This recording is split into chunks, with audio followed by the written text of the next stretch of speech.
Scream 7 arrives in theaters this Friday, and Paramount Pictures just released one final trailer. It largely avoids dropping any big spoilers or ruining the big returns we've heard so much about, and instead sets the stage for a fresh start that will rely heavily on nostalgia.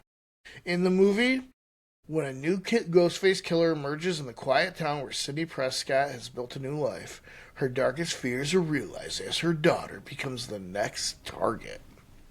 Determined to protect her family, Sidney must face the horrors of her past and put an end to all the bloodshed at once. Following the departure of Melissa Barrera and Jenna Ortega, the Scream franchise is shifting to the spotlight back to its iconic original leads. However, we heard that the plan is for May's character to be front and center in future installments, meaning Scream still has one eye on the future. Oof. So, Jenna Ortega might be done with Scream, but she's going to be returning for Wednesday in season 3.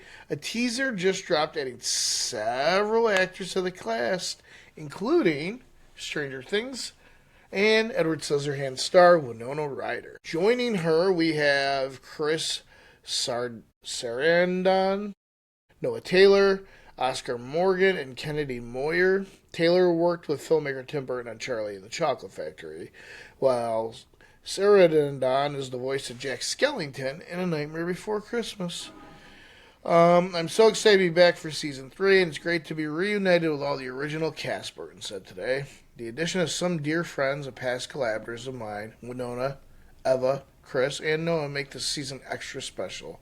I feel very lucky. The actor's joy is Eva Green, who's now confirmed to be playing Morticia Adams' sister in the hit series. I Like Wednesday. If you haven't watched it, it's a fucking fun spin on the whole thing. And finally, we have an extended preview for Scream and Abigail. Directors Matthew Bettinelli Opin and Tyler Gillette return to helm the long-awaited follow-up to Ready or Not 2, Here I Come.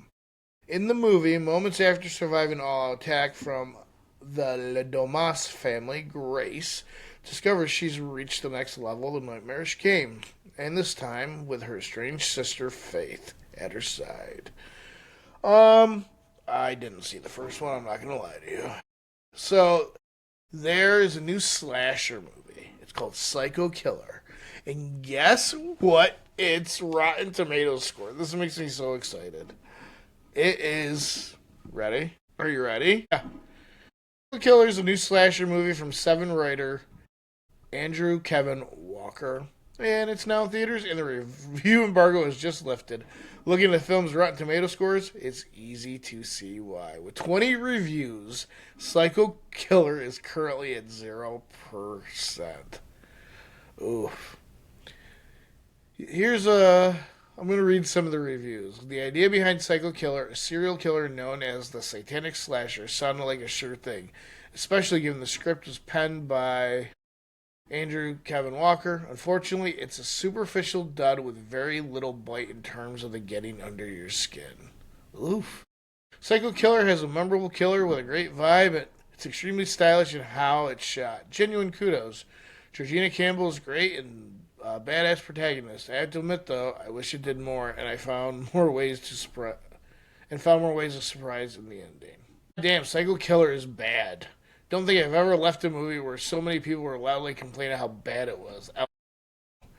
From the first-time feature director Gavin Polone and Andrew Kevin Walker, the screenwriter 7, Psycho Killer is a slasher full of missteps and missed opportunities. Yikes.